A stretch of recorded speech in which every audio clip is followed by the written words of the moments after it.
ইসলাম এমন এক জীবন ব্যবস্থা দিয়েছিল, নবী করিম সাল্লাল্লাহু আলাইহি ওয়াসাল্লামের ইন্তেকালের পর ঐতিহাসিকরা লিখছেন, এক যুবতী সুন্দরী নারী মদিনা থেকে রওনা করেছে, কোথাও যাবেন। মুসলমান কারে কয় দেখেন, কোথাও যাবেন। সন্ধ্যা হয়ে গেছে। মেয়ে লোকটি ভাবলো, এখন যদি আমার আত্মীয় বাড়ি যেতে তো এখন অনেক দেরি, আমি একা একা কেন বেরোলাম? দুঃখে ক্ষোভে নিজের মাথার চুল নিজের ছিঁড়তে ইচ্ছে করছে তার।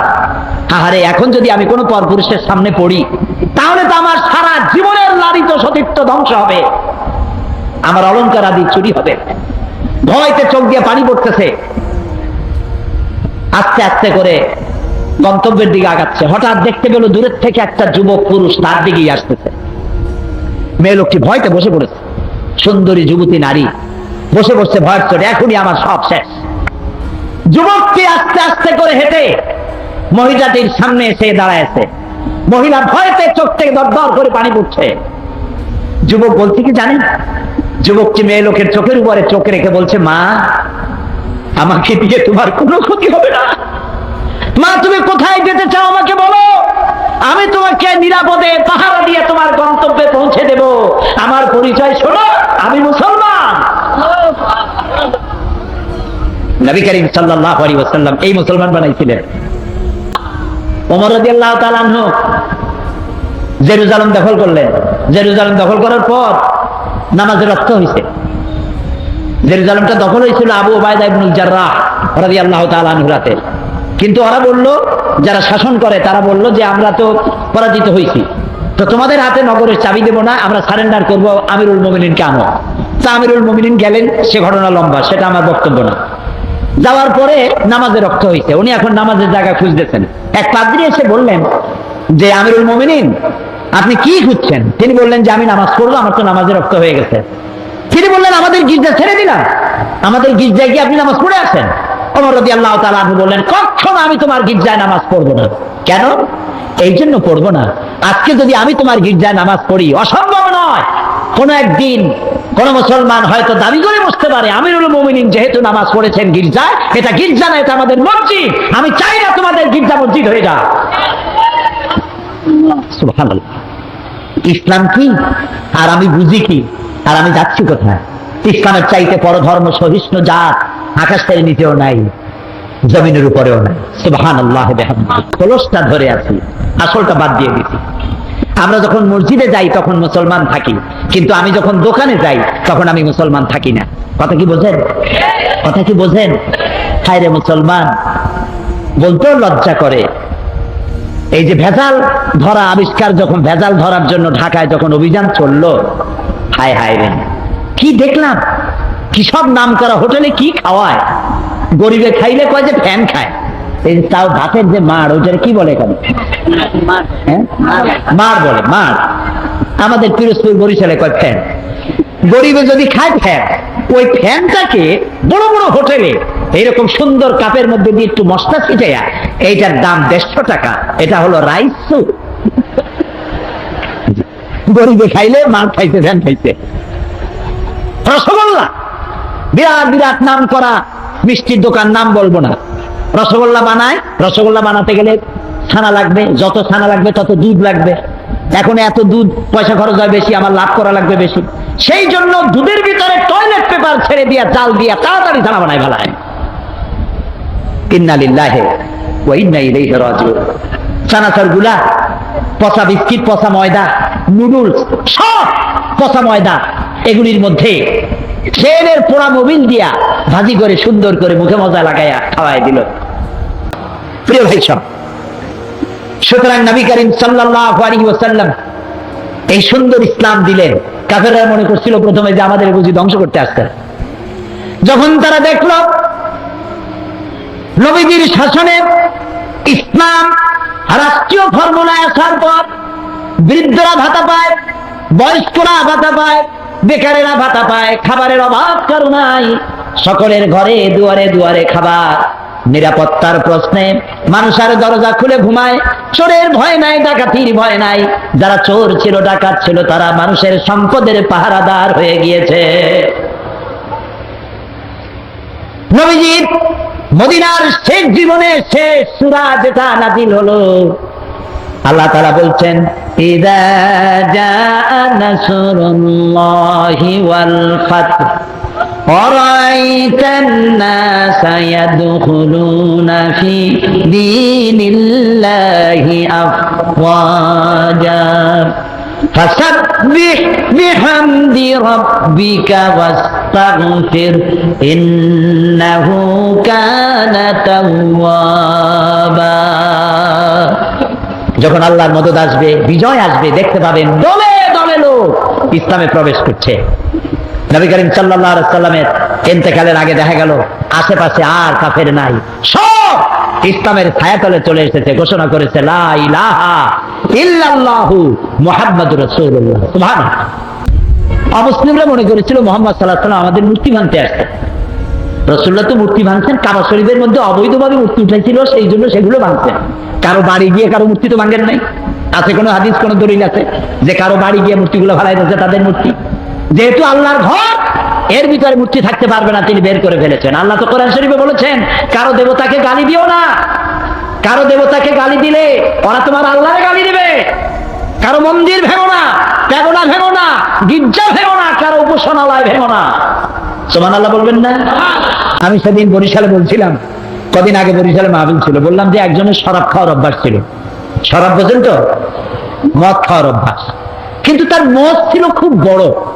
কিছু লোক আছেন এরকম মোষ রাখে, বড় কবি হইলে, বড় বুদ্ধিজীবী হইলে অবস্থায় এরকম যেন 6 মাস চুল দাড়ি কাটে যাবে না, একটা পাটের বস্তা পাশ দিয়ে ঝুলে থাকবে, একটু বুদ্ধিজীবী ভাব। মোষ এত বেশি যে 5 ব্যাটারি টস মারলেও বোঝা যাবে না যে লোকটা হাসে না কান্দে। এই রকমের মোষওয়ালা এক লোক ডান হাত দিয়ে মোষ উঁচা করিয়া নাকের উপর দিয়া ধরিয়া বাম হাত দিয়া গিলতেছে। আরেকজন বন্ধু এসে বলছে, ভাই তুমি মদ এত কষ্ট করে খাও কেন, এত উঁচু করে ধরে ধরে? কয় যে ভাই ওলামায়ে হাজারা, তাদের কাছে শুনেছি এই পানি টানি জাতীয় কোনো জিনিস খাইতে গেলে যদি মদ ভেদে তাহলে নাকি মাকরু হয়। খাইতেছে মদ, তারাজ করতেছে মাকরু। আরে বেটা তুই মানুষ খুন করে আসিস, বেহেশত তো ভালো, তোর জায়গা হবে তো জাহান্নামে, তোর তো জানাজাও হবে না কোন। অথচ রাসূলুল্লাহ বলেছেন যে ব্যক্তি খাদ্যদ্রব্যে ভেজাল দেয় সে আমার উম্মত নয়, সে আমার দলভুক্ত নয়। তা আমি নামাজ পড়ার সময় মুসলমান, দাড়ি রাখার সময় মুসলমান, টুপি মাথায় দেওয়ার সময় মুসলমান, কিন্তু আমি যখন জমিন চাষ করি তখন লাঙ্গলে মাথা খারাপ হয় না গরুর মাথা খারাপ হয় আল্লাহই জানে। জমিনের আইল ঠেলিয়া একেবারে পুলসিরাত বানায়। অবশ্য চিটাগংয়ে এরকম কাম করে না। গরুর গোস্তের নাম করিয়া মহিষের গোস্ত খাওয়ায়, খাসির গোস্তের নাম করিয়া পাতি শ্রীগলের গোস্ত খাওয়ায়। নাউজুবিল্লাহ। প্রিয় ভাই সব, এটার নাম ইসলাম না। ইসলাম কি সেটাই বলতে চাই, ঠ্যাঙ্গা মারা নয়। আল্লাহ তাআলা বলছেন ফাবিমা রাহমাতিন মিনাল্লাহি লিনতা লাহুম ওয়ালাউ কুনতা ফাজ্জাল গালিযাল কলব লাম ফাদ্দু মিন হাওলিক। হে রাসূল, আপনার প্রতি আল্লাহর দয়া হলো এই আপনার কলিজাটারে আল্লাহ একদম নরম বানাই, যেই কাছে আসে সিমেন্টের মতো লাগিয়ে যায়। যদি আপনার মেজাজ খারাপ হইতো, কলিজাটা যদি শক্ত হইতো, কেউ কাছে আসতো না, সব দূরে সরে যেত। ইসলাম আসতে ভালোবাসা দিয়ে। সুবহানাল্লাহ। আপনারা বলতে পারেন তাহলে যুদ্ধ হইল কেন? বদর, ওহদ, হুনাইন, ইয়ারমুক, তাবুক, খন্দক হইল কেন? প্রত্যেকটি যুদ্ধ ছিল ডিফেন্সিভ, আত্মরক্ষামূলক। রাসূলুল্লাহ নিজে যুদ্ধ শুরু করেছেন, এরকম একটি যুদ্ধের প্রমাণ কেউ দেখাতে পারবেন না। রাতের বেলায় কোন সাহাবীদের পাঠায় দেন নাই, এই গোত্রের লোকের আমার উপর ঈমান আনে না, আমার জ্বালাইছে, যাও আগুন জ্বালাইয়া পোড়ায় দাও। আছে এমন? সব থেকে রাসূলকে কে জ্বালাইছে বেশি? আব্দুল্লাহ বিন উবাই। একটি নাম হলো সালাম। সালাম মানে শান্তি। আমাদের সাথে একজনের আরেকজন যখন দেখা হয় আমরা কি বলি? আসসালামু আলাইকুম। আর আপনি কি করবেন শুনলে? ওয়ালাইকুম সালাম। ভুলবেন না, কিন্তু ভুলবেন না, সালাম দিবেন ঘন ঘন। যার সাথে যার দেখা হয় আসসালামু আলাইকুম, একটু পরে আবার দেখা হইলো আসসালামু আলাইকুম। বাড়ি যায় বউরে দেবেন সালাম, বাড়ি যায় বউরে কি দিবেন? এই সালাম কিন্তু অনেকে দেয় না, মনে করে বউরে দেবো সালাম তাহলে আমার ইজ্জত থাকবে। রাসূলুল্লাহ দিতেন।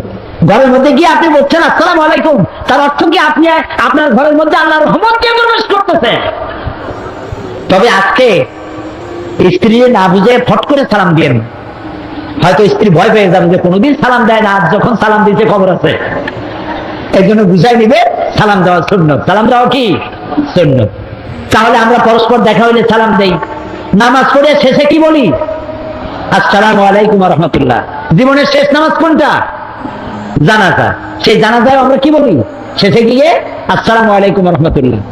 তারপরে মৃত্যুর পরবর্তী জীবনে যেখানে যাব, শেষ গন্তব্য যেটা আশা করি, সেটাও দারুস সালাম। ওয়াদখিলনাল জান্নাতা দারাকা দারুস সালাম। ইসলামের সব জায়গায় শান্তি। লা তাকতুলু আনফুসাকুম, আল্লাহ তাআলা বলেছেন আত্মহত্যা করো না, আত্মহত্যা করা হারাম। কেন আছে তোমাকে সুইসাইড করতে? আল্লাহর আইন প্রতিষ্ঠা করার জন্য। নাউযুবিল্লাহি মিন যালিক। আমরা বলি নাউযুবিল্লাহি মিন যালিক, আল্লাহ নিষেধ করেছেন। সুতরাং এই প্রথমে বলে নিতে চাই কোরআন নাজিলের উদ্দেশ্য কি, কোরআন কেন নাজিল হলো, আর সমস্ত কথা আমি দলিল হিসেবে পেশ করব। কোরআন তাফসীর হবে কোরআন বিল কোরআন। আমরা বলি আলহামদুলিল্লাহ। মানুষেরা, বর্তমান যুগ হলো বিজ্ঞানের যুগ। বলুন তো বর্তমান যুগটা কি? বিজ্ঞানের যুগ। মানুষেরা বিভ্রান্ত হয়ে মনে করে বিজ্ঞানী সব, আর কোরআন যেহেতু 1000 বছর পূর্বে এসেছে, সুতরাং কোরআনের সাথে বিজ্ঞানের সম্পর্ক নাই, কোরআনের থেকে বিজ্ঞান এগিয়ে আছে। আমি কোরআন থেকে প্রমাণ করব বিজ্ঞান এগিয়ে না কোরআন এগিয়ে। কোনটা এগিয়ে আছে কোরআন দিয়ে প্রমাণ করব, বলেন ইনশাআল্লাহ। প্রথমে বলছি কোরআন নাজিলের উদ্দেশ্য কি। আল্লাহ তাআলা বলছেন আলিফ লাম রা কিতাবুন আনজালনাহু ইলাইকা লিতুখরিজান নাসা মিনাজ যুলুমাতি ইলান নূর। আলিফ লাম রা কিতাবুন আনজালনাহু ইলাইকা, আমি আপনার উপরে একটি কিতাব নাজিল করেছি। কিতাবুন আনজালনাহু ইলাইকা, এমন এক কিতাব লিতুখরিজান নাসা মিনাজ যুলুমাতি ইলান নূর। এই কিতাবকে নাজিল করা হয়েছে না, কিতাবুন আনজালনাহু ইলাইকা লিতুখরিজান নাসা, যাতে করে আপনি মানব মণ্ডলীকে বের করে আনতে পারেন, মিনাজ যুলুমাতে দিকে ইলান নূর, যাতে করে আপনি মানব মণ্ডলীকে অন্ধকার সমূহ থেকে আলোর দিকে নিয়ে আসতে পারেন। এই জন্য আমি কোরআন নাজিল করেছি। বলুন সুবহানাল্লাহ। অন্ধকার কি? অন্ধকার হচ্ছে মানব রচিত যত মতবাদ আছে পৃথিবীতে, সমস্ত মানব রচিত মতবাদ হচ্ছে অন্ধকার। আর ইসলাম হচ্ছে নূর। আল ইসলামু নূরুন, ইসলাম হচ্ছে আলো।